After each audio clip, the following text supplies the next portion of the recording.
Hey everyone, welcome back. In my previous video, we have seen this comping till this pre-comp where we turned this raw render into this and added some 2D elements and did some overall grading. And in this part, we will see rest of the comp work like adding 2D elements, heat edge, thrusters, lens flare, overall grading and final touch. So let's get started. I have the hue shift. I use this hue shift because thrusters reflection they are getting magenta here, like for some reason I wanted to turn them blue. I use this roto here. I just turn the values here and then we are reading them blue.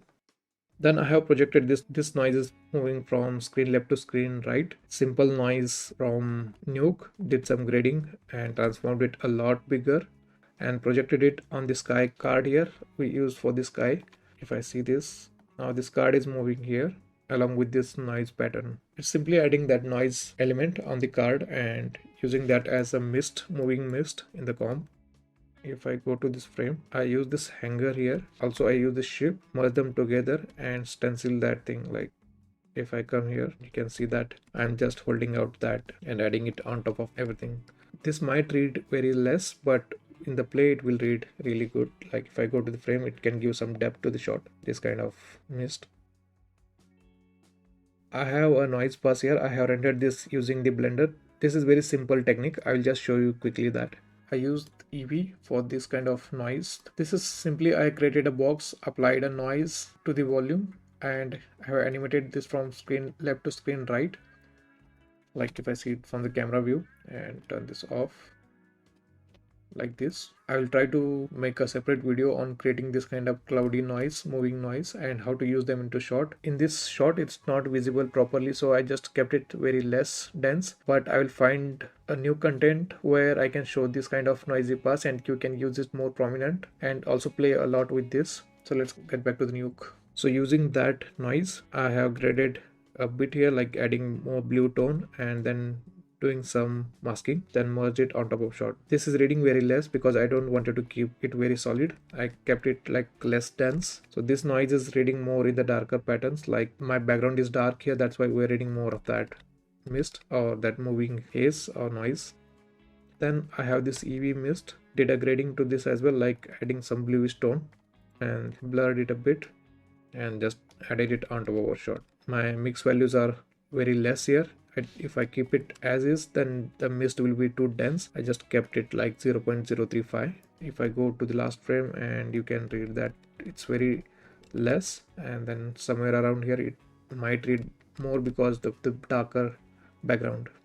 And I have this pass. I just added some cylinders to the spotlight in Blender and took this as a matte and blurred it just to get that kind of effect. But you can, I think this can be done in Nuke as well. I simply did it because I just wanted to get some extra details. This is like adding some glowy feel around the spotlights. If I go and see, these are not any big things, but just giving that kind of bloom effect around that spotlight. You can also create this using the crypto matte. Like if I take a crypto matte and connect it to the CG and let's select the crypto material, I can get this. Simply take a constant, I'll keep the values like this, make it RGBA and mask it, and then add a grade here, like add a bluish grade and make it brighter. And then if I just add a AP glow or any glow node, we can get this kind of light, and then you can simply merge it on your shot. Nothing so difficult here. I use the same method, that using the constant and the lights, and added them on top of this as well. It's like simply adding that kind of bloom and getting that kind of effect on the spotlights. Now comes the sensor light. These are like blinking lights, but I don't want to do that blinking effect in Blender because it will be difficult to control the timing. So I just rendered it full frame, and using the crypto matte, I just took this mattes here from the crypto matte. Using blur and erode, I just made them read bigger and masked this light. Lights are getting a bit magenta. I did overall grading and some tweaks, and then added this grade because till the ship lands they will be red, and once the ship lands on the ground they will turn green. Now you can see only we have the LEDs, not the ship, and this is a blinking timing using the multiply. I took a multiply node, connected to this, and just one frame on and then 0, next frame 1 and then next 0. Like I have only used the 4 frames here, 0, 1, 1 0, like to get that blinking effect. I use that value for multiple frames, and then if I play that, you are getting that kind of blinking lights. And I merge it on top of my shot, so simply adding that LED and then overall bloom. Now again I have some 2D elements. I use them like pre-multed and grading and all, and I took one more card here. This card is before ship, I mean the ship is somewhere here and this is in front of the ship, and projected those elements on this card. And using the characters and the shape, I just held it like to get this kind of pulled out effect, and then blurred it a bit. And this I just pre-commed it because 2D elements on the cards will be heavy, so every time I do this projection thing, I do the pre-com. I have this interactive element which is interacting when the ship is landing. Like if I see this element, this is an interactive element. I use this as this part. I use that element because I wanted to show that the surrounding element or surrounding volume is getting affected by the ship when it's landing. Then I have these thrusters here. For this short purpose, I use these thrusters in multiple layers, like the inner one is different and then the outer is different and then some more detailed one, because it will be easy to control here in Nuke instead of in Blender. Raw render, the thruster is like this. I did some grading, like crunching this, did some grading to get that kind of water effect, added some glow. In the same way, I just did some grading to this. I don't want it to read it so solid here. I just did some grading and made it look like somewhat like this, and then merged them together and added more glow and add it onto the shot. Now you might see there is some kind of blur thing happening because that is added here in the precomp, background precomp here. Let's go to my scene precomp. There is one node called eye blur here. So I have this matte here that I showed earlier. I took that matte and I used the eye blur. You can get this free. I have shared the link. Connect the image and then connect the mask. And then if I just view this, it's just giving that kind of blur. You can use the simple blur as well, but I use this eye blur and give the values that you want. I kept it around 6 for the shot. The lines are too sharp here. I just made it softer and then use this eye blur. We need to read some kind of heat distortion or heat ripples. I wanted to get this kind of effect, so I use this blur, eye blur node here. That was the thruster, and this is 2D element I showed. And this is like force particles. I created these particles when the ship is landing. It was done in Blender. Simple 3D particle system, and then merged it on top of everything. And I have this landing dust as well that I showed before. I use this, but I don't want to use this so solid, so dense. I just did some grading, and using that dust particles and the dust element, I just merged it on top of my shot. I don't want to create very dusty feel. I just wanted to give kind of impression that this area is wet, and because of the heat, the moisture is getting evaporated. Not exactly the dust, but more like secondary element to show the big ship is landing. Then I wanted to add some haze in the starting frames. Like if I go to the frame 100 and I just blurred the entire shot, made it look like this, and then simply I just added those thrusters on that blur image and merged it on top of the shot just to get this kind of hazier feel. But this is not for the entire shot. I have animated these values. Like if I go to this frame, now the value is 0.3, and as it goes to the frame 250, the values are getting less, and around 300 the values are 0. That means it's already turned off or no values here. Same, I used this shot, I blurred it a lot and just giving that kind of haze contamination, but this time this is on average mode. Same, I kept the values animated here, like in around this frame it is less, and in the start frame it will be like bit more. And then rendered it whole as a precomp again because I wanted to add some heat distortion, and that will be easy to do on the precomp. What we have done till now is, let's see this and the last precomp. We have added some 2D elements, bloom, and some hazing effect. Now comes the heat distortion part. I have this heat haze matte I have rendered from Blender. This is just adding some tubes and connecting or parenting that with the ship and getting only the tube render. First, before adding the heat haze, I did some grading using that tube. When the heat haze is affecting, I wanted to make it a bit more darker, so just I did some grading here. And this is the heat wave node or gizmo. You can just download it from Nuke Survival Kit. I have shared the link in the description. Let's see how to use this one. I'll use a checkerboard.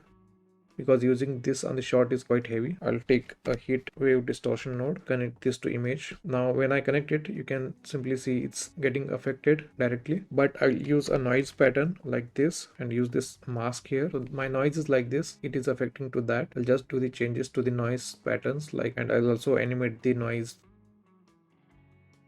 And if I play, you're getting this kind of noise which is moving from top to bottom. Now our heat is already affecting to that checkerboard using this noise pattern. If you don't use that, even that is fine, but then the pattern will be different. That's why I use this noise pattern which is moving from top to bottom, so that I know that my heat haze will be acting like this or affecting like this. Play with the values like the distortion and the distortion size. I'll keep the size here 1 so that we can see the less wavy effect. I'll just keep it 1, and you can play with more like details and the heat distortion levels. Now using that matte that I had, I can just key mix it. Just select this, use a key mix, use the mask of your key mix only to that matte. So now our heat edge is affecting only that area where our matte is connected. Then I have the scene particles I showed before. These are like simply adding the particle system in the Blender, and I took a constant, added it like this. These are like very less visible in the shot, but I wanted to keep particles. If I see the darker areas, you can read them better here. I did the pre-comp again. Then the final touch, like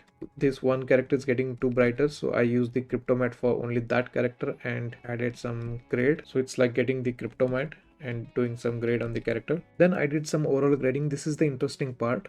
Like I took the shot, I blurred it somewhat like this, like 500 and 100, like horizontal blur, and then reduce the opacity. Like if I keep it solid, it will look like this, so I kept it somewhere around these values. I took the mist pass like this one and graded it like more bluish, blurred it, and using the plus mode I just added it on top of that blurry image and used these 2D elements as well, like one we used. If I see that this is connected back to the 2D elements that we used in the previous pre-comp, and added it on top of that blurry image like this one. Using the key mix, I don't wanted to use it directly, I just wanted to read this only around here on these values, and if my shot goes here, it's not affecting because my mask is like that. I use this mask and projected it on the card. My mask is only when my ship is visible there.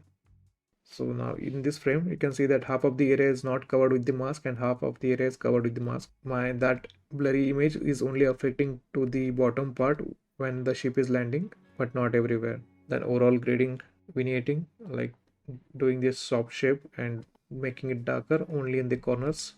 I added this camera shake when the ship is landing, and now this camera shake is animated like on this frame. You can see that values are this, and as my shot goes around 350, values are changing because the ship is landing. I wanted to get that more shaky effect. I just animated or just made these values go a bit higher around this frame.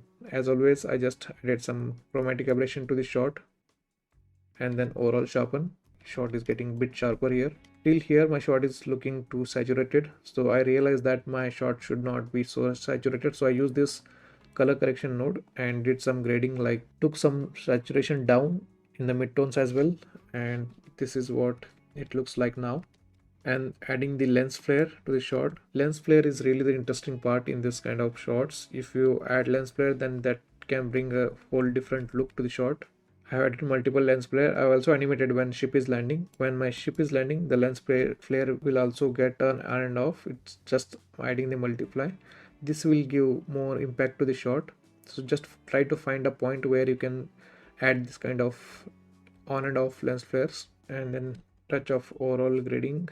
It's like very small values, but just I kept doing those until I get my look done. And then overall grain. This is from the Nuke by default grain setup. You can just use it. You can use any preset. I just used this one, and this is my final comp.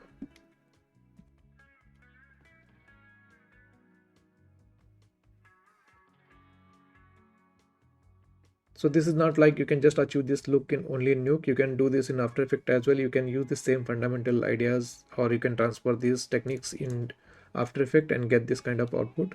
If you guys want any separate videos like adding the 2D element to the scene, or using the card projection, or doing any kind of lensing effect, please let me know in the comment, and I will try to make separate video, or I will try to find a content where I can show those kind of effects. And thank you for your support, and see you in the next video.